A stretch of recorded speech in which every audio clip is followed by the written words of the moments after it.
All right, everyone, welcome back to the channel.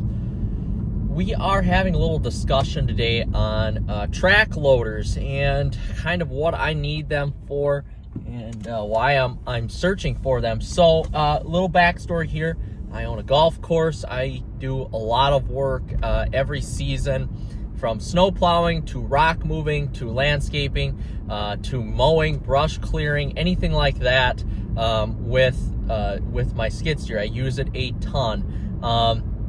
And now I'm going to be purchasing another property here, which includes a ton of land where my new old house is going to be, and I need it for that too. So I have to have everything perfect as to what I need to find. So just from talking to people, I've kind of limited it down to these brands. So ASV, number one, everybody I've talked to says ASV is the best. Number two, of course, Bobcat, because I already have a Bobcat S185, and there is a Bobcat dealer very close to me, along with ASV.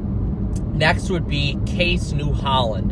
So I am not going to include these in two different brands because they are essentially the same thing. Again, have an implement dealer very close there as well. Next would be Cat, so the Caterpillar brand. Over the weekend, when I was doing some brush clearing with my skiddy, a buddy came over with his 259D or 279D, and that was an awesome machine. Really liked it. Super bigger than the application that I need, especially with my truck and towing, but nonetheless, awesome machine, and I really like the interior of it. So we're gonna go check out Cat today as well. So the three skids or track loaders, I guess, that I tried out were ASV, Case, and New Holland. So I tried those three out. I'm not getting John Deere. I'm not a big fan of John Deere equipment myself. With the golf course, I've had so many different pieces of equipment, and John Deere just happens to be the worst. Triplex mowers, zero turns, any specialty equipment, I just don't like John Deere. Small tractors, mid-sized tractors, I just don't like John Deere equipment. I have an implement dealer right up the road from my house, and I know the guys, but I just don't appreciate John Deere equipment. They don't make it easy for the layman like myself to work on. So that's out of the question. As far as Kubota goes, I don't have a ton of dealer support around here for that, and that's very high on my list too. So dealer support probably being number one on my list of what I need to buy for a track loader.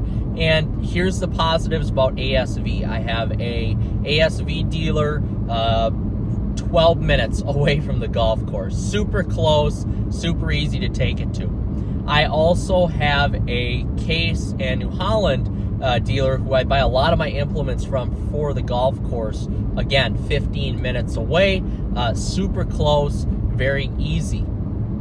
As far as Bobcat goes, the closest one right now is about 45 to 50 minutes away, which sucks, but there is a new Bobcat Plus dealership going up, again, 12, 13 minutes away from the golf course, from the business, which is super nice. So that is a plus. I'm going to talk to the Bobcat Plus dealership in Eau Claire today to see when that'll be finished. And then the last would be Caterpillar. The closest dealership is in Eau Claire, which is kind of a letdown because I really liked that that track loader when I was in it, although I didn't get to drive it, so that's what I'm doing today. Sadly for me, I can't afford a new unit unless the financing really made sense, and I got a really good trade on my Bobcat S185 that I have now, and I just don't think that's going to happen. But you never know. You never know. So as far as my requirements go, number two, it has to fit legally with my Ram 1500. So My Ram truck that I have has a towing capability of 11,500 pounds. I have a 14K trailer, so that's not an issue, but it has to stay under 11,500 pounds. So that essentially leaves me with an operating weight of around 8,000-ish pounds, which I'd like to have it more. I'd like to be about 8,500, which I could barely squeak by, or 9,000, but it has to be very specific at around that 8,000 pound operating weight. That gives me an opportunity to, if I'm traveling from golf course to my house, that gives me an opportunity to bring an attachment along as well. So that's kind of where I'm at there. So it has to be very specific. I would like it to be in that 70 to 75 horse class of skid loader here, and right around that 8,000 pound weight. My S185 right now, I believe, has around a 6,500 to 7,000 pound weight, operating weight. So as much as I like how light it is, I just need something more. I really do. I need something more. So it would be ideal to get something around that 8,000 pound, 70 to 75 horse rating. That would be ideal. And number 3 would be attachments. You know, if they work with the attachments that I have right now, so i.e. Standard flow and high flow hydraulics. I need to have something that has high flow hydraulics to operate my Wolverine, blanking for words, my Wolverine brush cutter, along with an eventual snowblower that I want to get for it. So it has to have that as well. And last would be operator comfort. I was super impressed with the Cat when I got in it for operator comfort, and I was super impressed with New Holland Case with their nice, like, huge digital display and all their buttons right in front of you. But that I will go into after we give a few more of these units today a try. And like I said, I'm not ruling out a new product if the financing is super good, but we will see on that. So we're going to stop at the Cat dealer first, and then the Bobcat dealer, and maybe some other dealerships around there. But I just kind of want to stick to dealerships that I know. Because I will most likely have to finance this unit here, so I would like to go with like a Bobcat or a Caterpillar, something like that. And B, I like that we're going to have a dealer support network. I want to build a relationship with a dealer as well, just in case I have to purchase any implements or anything extra. So that's where we're at. We'll revisit here in a couple seconds and see what I find out.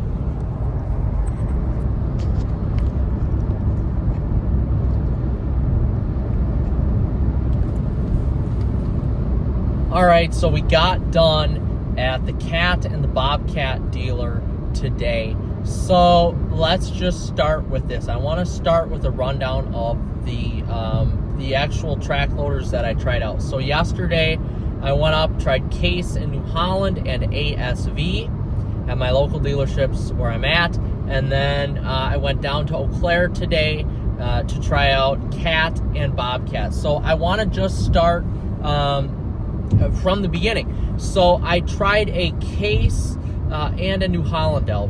Basically the same thing. So interior was super nice. I love the interior of the New Holland. I believe that was a C330. Awesome unit. Huge interior. I think probably the most spacious out of all of the track loaders that I tried out. The only thing I didn't like, I have to say, the interior of the New Holland was the best. The usability of it was really nice. Buttons were on the left panel and the right panel. Even though the LCD, the 8-inch LCD wasn't touch, it was had buttons on the bottom, super easy to use. The backup camera was super clear. It was really nice. A lot of adjustability, but not the most. But it was just a super overall nice unit. This was probably middle of the pack. Where it really struggled though was ride quality. Ride quality was bad, and the ISO, even the hand, the H pattern and the ISO, it was very laggy. I don't know why the units were so laggy. So I actually want to go up and try that again, because I can understand that fault for how good the interior was. So it was okay. It was okay. I did like the unit though. I would consider getting it because service is so close to my house, but kind of in the middle of the pack towards the bottom. Case and New Holland, both very similar units. I like them both, but again, not super intuitive when it came to actual ride quality or ease of use. So next brand I tried was ASV. ASV, hands down, nobody was even close. The ride and the handling was exceptional. That was like driving my Corvette and comparing everything else to my Chevy Volt, like what I'm in right now. There was no comparison. ASV, hands down, was the best. Where ASV really left me lacking though was with the interior. The interior was cheap. It was not great, not a great place to spend time. I didn't like it. It really just didn't do it for me. But capability wise and ride quality wise, hands down the best. Ease of use was the greatest. Not a lot of features though, so probably number 2 on the list. And next, moving to the 4th unit I tried out was Cat. So Cat, I tried out. Well, first of all, I want to tell you I tried out the ASV. It was the RT65, awesome unit. Okay, so Cat. Moving on to that, I tried out the 255 and the 265, so new units for 2025. I did also try out the 239 D3. Really loved that unit. The price point on that was great. 255, super nice as well. I really enjoyed the 265 with the Tech 4 package, but again, I can't afford that. That's way out of the price line. So we're looking at the 255. That had vertical lift arms. That was by far, even compared to the bigger Bobcat units I tried, that was by far the most capable. While the ride wasn't the best, the seat was the best, and that made up for a so-so ride. It was the most intuitive as well. Even though it only had the Tech 2 package, it was the most intuitive out of everything I tried.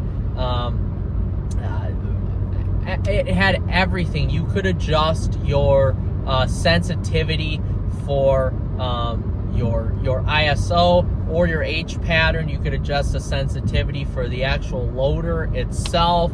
Really just a great unit. I loved it. That was like a Cadillac.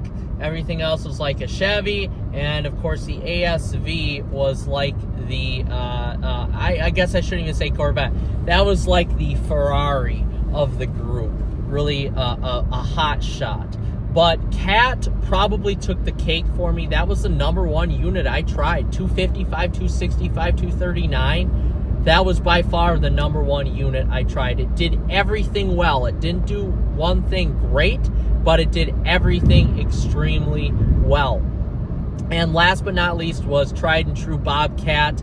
I tried out the T450, the T550/595, and the T66. So the T66, that was really a nice unit, although even though it was a luxury unit, it still felt really cheap.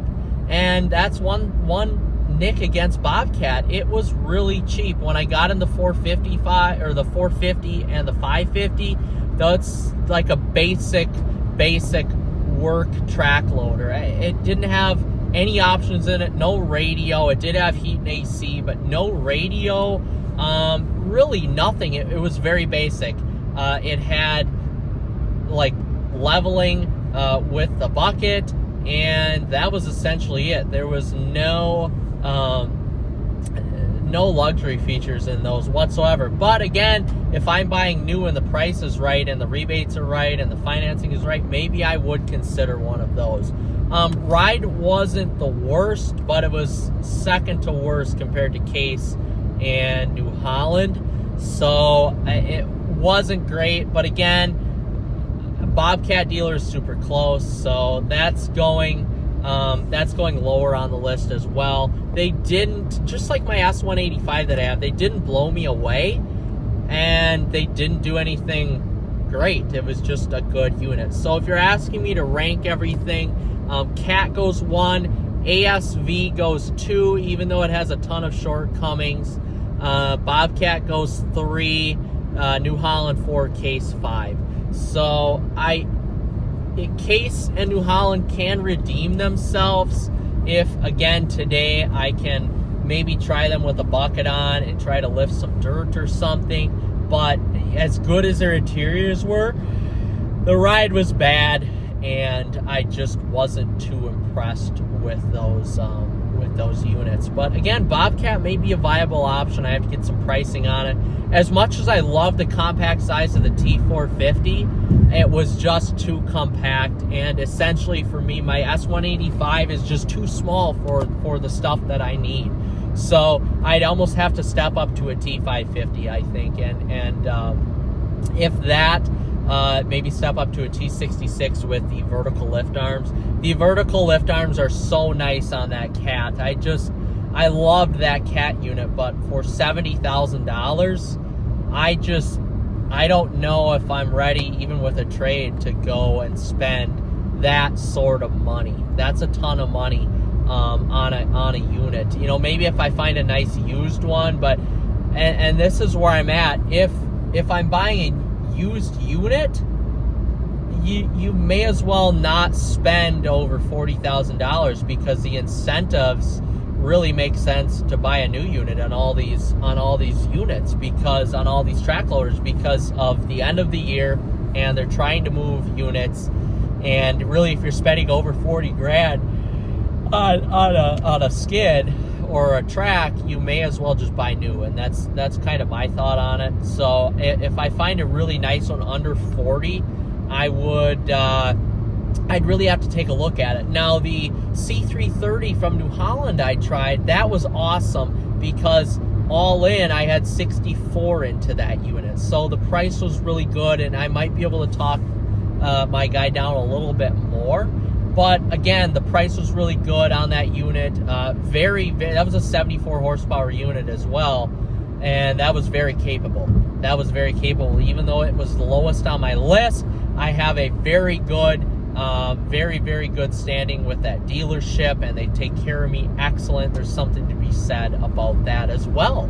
So that's something I need to weigh in. I could also check out the C327 as well and take a look at that. Of course, Case with their TV series, I like that too. Again, very similar. I guess I'd rather just look at a New Holland than a Case, to tell you the honest truth. But pricing was decent on that as well. Bobcats, I'm going to be curious. Those base models are going to be pretty cheap. I would imagine that I could get into one of those for $50,000 to $60,000, which ultimately makes the most sense. Cat, most expensive. ASV, right up there with Cat, super expensive. Again, dealership super close to the business, the closest actually, but I don't know if I can fork out that much money unless I find a good used unit. So that pretty much leaves me with dwindling it down, unless I can get like a 239 from Cat for cheap, then I might be able to go that route. But other than that, I think I almost have to go with Bobcat, Case, or New Holland, just based on price alone. And finding a good used unit on the market is so tough, because of price, because of used units. People aren't trading their skids in. So it's going to be super tough to find a used unit. And if I finance, which I will finance, I can't just go to a normal implement dealer. It has to be a brand name in order to get financing from Bobcat, from Cat, from Case, New Holland, CHI. It's really going to have to be one of those. ASV, there's not a lot of ASV dealers around here, and I'm not willing to travel to the cities to go get an ASV, and I haven't seen any deals on those either because they just don't do a lot of that stuff. So I'm limiting it down. As much as I want to go away from Bobcat, it is nice because I'm coming up to my local Bobcat dealer here. That's going to Bobcat Plus in Cameron. That should be done very shortly. Bobcat Plus, it is nice because it is right there. I'm so used to the unit already. I've had a Bobcat now for 5 years, and it just makes sense. But at the same time, my guys up at New Holland really, they make a decent unit too, and that's where I'm actually going right now to pick up some parts for my brush cutter that I have. So I guess ultimately at the end of the day, it comes down to who's going to give me the best offer on my used unit and who's going to cut me the best deal on a new unit. Honestly, guys, I'm very happy with all of them. The deal breaker for Case New Holland for me is just the actual ISO was not responsive. It was like a delay. It's like getting in an old slush box automatic car and having it be a little bit, or even like a newer car with a turbo, having that turbo delay. That's the best way to put it. Or hear me out, getting on, which I have a couple of these, the new Ski-Doos with the intelligent throttle control. Terrible if you're in eco or standard mode. A lot of delay before you actually feel any sort of throttle response. Very similar to that. And when you're dealing with a large, expensive unit like that, it needs to be precise. It really does. So that's kind of where I'm at with it. I did like the look of the New Holland the best, honestly. The Cat was right up there, and then Bobcat. They all look really good. Bobcat really disappointed me, though, because in their base models, there was no backup camera, there was no radio. Very, very basic, and I guess I wasn't a huge fan of that. No heated seat as well. That was a big thing. I just wasn't a huge fan of that. So, I guess we'll see once I hear back from all these sales reps and what they can give me for an offer, what they can give me for a trade, and see what we can get for pricing. So I thought I would share that with everybody. This is such a fun process. I love shopping for equipment for my golf course. It's an excuse to get out of the working environment and still do work for my business, but enjoy it ultimately. Because again, I'm going to be spending a ton of money whether I go new or used. So that's where we're at, and hopefully I'll have an update for everybody here shortly. And like and subscribe, and we'll see you in the next one. Thanks for watching, guys.